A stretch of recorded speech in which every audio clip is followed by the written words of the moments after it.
का काल उसका क्या बिगाड़े, जो भक्त हो महाकाल। जो शिव की आराधना करता है,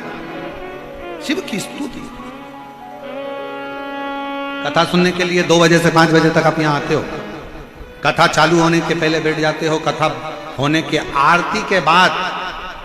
जब आप यहां से उठकर जाएं तो बाबा की उस रज को, भले आपके नीचे गादी बिछी हो, कालीन बिछाओ, कम्बल बिछाओ, आसन लगाओ, फिर भी उस रज को अपने शरीर से लगाकर जरूर उससे विनय कर। तो महाराज वर्णन किया गया, शिव जी का पूरा परिवार, शिवलिंग में शिव, नदियों का भाग, मां अंबा, गणेश, कार्तिकेय, अशोक सुंदरी, शिव जी की 5 बेटियां, और जहां से ये जल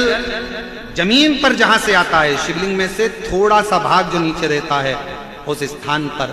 33 कोटि देवताओं की जो देवियों का स्थान होता है, वो स्थान 64 योगिनियां देवियां। और उसी इसलिए कहते हैं कि जब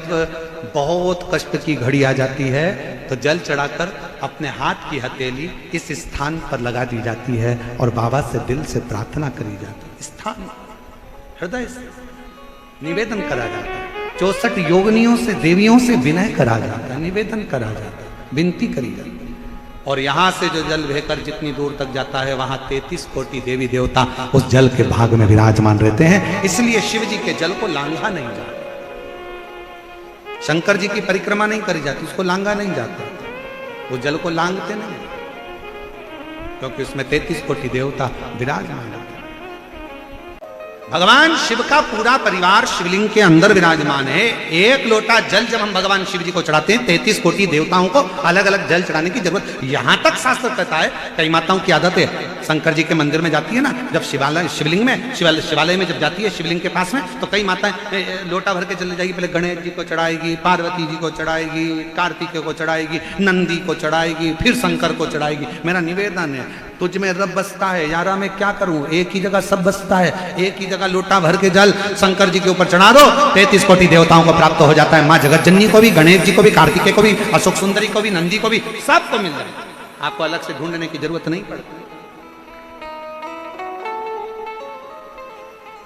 पर कई माताओं की आदत है, कंकु का डब्बा खोलेगी, चोपड़ा खोला, पार्वती जी को भी लगा दिया, गणेश जी को भी लगा दिया, कार्तिकेय को भी लगा दिया, सबको। और कई माताओं की तो आदत है, एक बार बैठ जाती है तो 20 मिनट तक नहीं उठती, और कितना ही कोई खड़ा हो, कितने ही लोग खड़े हो पानी चढ़ाने के लिए, और उसके बाद भी अच्छी सामान उमान रख के बैठेगी, उचारो बढ़िया जोरदार उठती। और पड़ोसी कह भी रहे हैं, थोड़ा सा उठ जाओ, जल चढ़ाने, नहीं चढ़ो, जा नहीं, और बैठ गई लोटा लेके, श्री शिवाय नमस्तुभ्यं, श्री शिवाय नमस्तुभ्यं। पड़ोसन समझ गई सियोर वाले महाराज की पक्की चेली है, हिलने वाली नहीं है। शंकर की बेटी है, बाप के पास आई है, और बेटी और बाप दोनों गले लग रहे हैं, अभी उठने वाली नहीं है। पर निवेदन है, थोड़ा सा सबको मौका मिलना चाहिए, थोड़ा सा जल चढ़ाकर एक और होते चले जाओ, 10 जगह पर जल ना चढ़ाओ, शिव जी पर जल चढ़ाओ, मंदिर की साफ सफाई का ध्यान रखो, समय का ध्यान रखो, शिव की स्तुति करना है, थोड़ा दूर बैठकर शंकर से अपने मन का भाव कहते जाओ, श्री शिवाय नमस्तुभ्यं, श्री शिवाय नमस्तुभ्यं, श्री शिवाय नमस्तुभ्यं, श्री शिवाय नमस्तुभ्यं, श्री शिवाय नमस्तुभ्यं, श्री शिवाय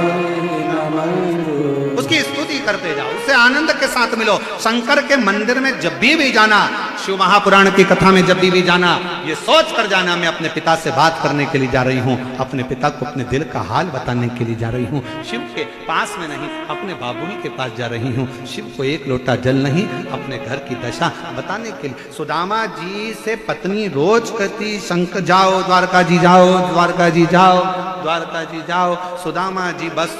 पत्नी का काम था वहां तक भेजना, मांगे ना मांगे कोई बात नहीं, सुदामा जी गए और वहां जाकर केवल दिल्ली तक, दरवाजे तक, उसके द्वार तक पहुंच गए। फिर उसने 3 लोक का राज्य सुदामा को अपने आप दे दिया, मांगने की जरूरत,